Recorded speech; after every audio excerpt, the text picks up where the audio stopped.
चीन की विस्तारवादी नीति से तो दोस्तों हम सब लोग वाकिफ ही हैं। चीन अपने सभी पड़ोसी देशों की ज़मीन पर गंदी नज़र रखता है और चीन को सबक सिखाने के लिए अब भारत ने अमेरिका और रूस का साथ लिया है।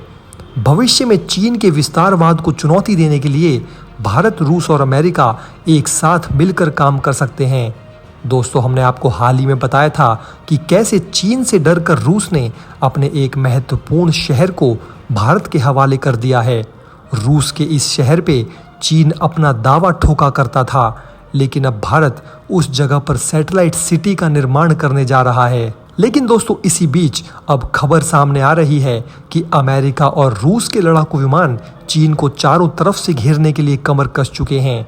दरअसल रूस और अमेरिका समर्थित यूक्रेन के बीच चल रहे युद्ध के बीच भारत और अमेरिका की वायुसेनाएं 10 अप्रैल से पश्चिम बंगाल के कलाईकुंडा हवाई अड्डे पर युद्धाभ्यास करेंगी। इस युद्धाभ्यास में अमेरिकी वायुसेना के F-15 स्ट्राइक ईगल लड़ाकू विमान की एक स्क्वाड्रन भी शामिल होगी।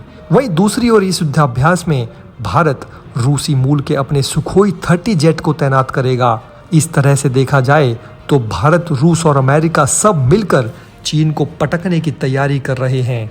चीन पूरी दुनिया में एक छत्र राज चाहता है, लेकिन उसने पहले ही क्लियर कर दिया है कि वो किसी भी एक देश को महाशक्ति नहीं बनने देगा। रूस ने तो साफ कर दिया है कि वो पूरी दुनिया में एक मल्टीपोलर पावर स्टैब्लिश करना चाहता है। इंडियन एयरफोर्स के अधिकारियों ने इसकी जानकारी दी है और बताया है कि ये युद्धाभ्यास चीन को तड़पाने के लिए काफ़ी है। उन्होंने बताया कि दोनों देशों के बीच कोप इंडिया के तहत ये मिलिट्री एक्सरसाइज की जाएगी। ऑफिशियल्स ने बताया कि इस युद्धाभ्यास में भारतीय पक्ष का प्रतिनिधित्व सुखोई 30 MKI और आधुनिक बेड़े के अन्य लड़ाकू विमान करेंगे। साथ ही स्वदेश में निर्मित हल्के लड़ाकू विमान तेजस को भी मैदान में उतारा जा सकता है।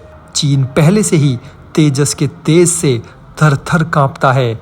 उन्होंने बताया कि अभ्यास के लिए आने वाली अमेरिकी वायुसेना की टुकड़ी के अमेरिकी सेना के पैसिफिक कमांड से आने की उम्मीद है।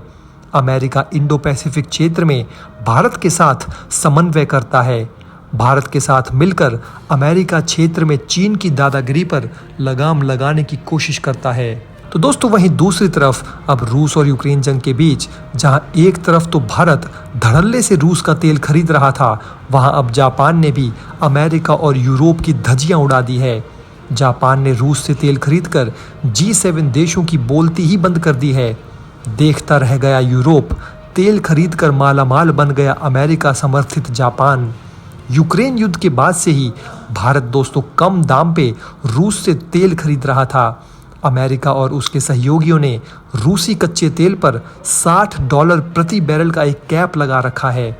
लेकिन अब अमेरिका के सबसे करीबी सहयोगियों में से एक जापान ने इस कैप से ज़्यादा की कीमत पर रूस से तेल खरीदा है।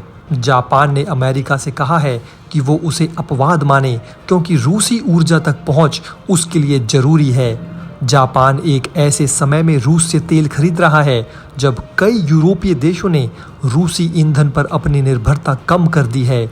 जापान ने पिछले 1 साल में रूस के नेचुरल गैस की खरीद भी बढ़ा दी है। G7 देशों में जापान ही इकलौता देश है जो यूक्रेन को घातक हथियार नहीं दे रहा है। इसके अलावा प्रधानमंत्री फूमियो किशिदा G7 देशों में अंतिम नेता थे जिन्होंने रूस के आक्रमण के बाद यूक्रेन का दौरा किया था। किशिदा ने हाल ही में कहा था कि इस बार का G7 शिखर सम्मेलन यूक्रेन के साथ एकजुटता प्रदर्शित करेगा। जापान की ओर से दोस्तों ये लगातार कहा जाता रहा है कि वो यूक्रेन का समर्थन करने के लिए प्रतिबद्ध है, लेकिन जापान की तेल खरीद जिसकी मात्रा बेहद छोटी है, उसे अमेरिका ने अनुमति दे दी है। ये $60 के कैप की एकता की कमजोरी दिखाता है। तेल पर लगे कैप की अगर बात की जाए दोस्तों, तो जिन जहाज़ों में ये लद कर आते हैं उनके इंश्योरेंस ज़्यादातर पश्चिमी देश करते हैं। G7, यूरोपीय संघ और ऑस्ट्रेलिया ने उन देशों को ये सुविधा देने से मना कर दिया है जो $60 से ज़्यादा की कीमत पर तेल खरीद रहे हैं। लेकिन जानकार मानते हैं कि अमेरिका समर्थित जापान को तेल जहाज़ों के लिए इंश्योरेंस लेने में ज़्यादा दिक्कत नहीं आने वाली। दोस्तों, अगर आप हमारे काम को पसंद करते हैं और हमारी खबरें आपको पसंद आती है तो हमारे इस चैनल को सब्सक्राइब किए बिना बिल्कुल भी मत जाइएगा। हमारे इस उभरते हुए चैनल को सपोर्ट कीजिए और आपका एक एक सब्सक्राइब हमारे लिए बहुत मायने रखता है।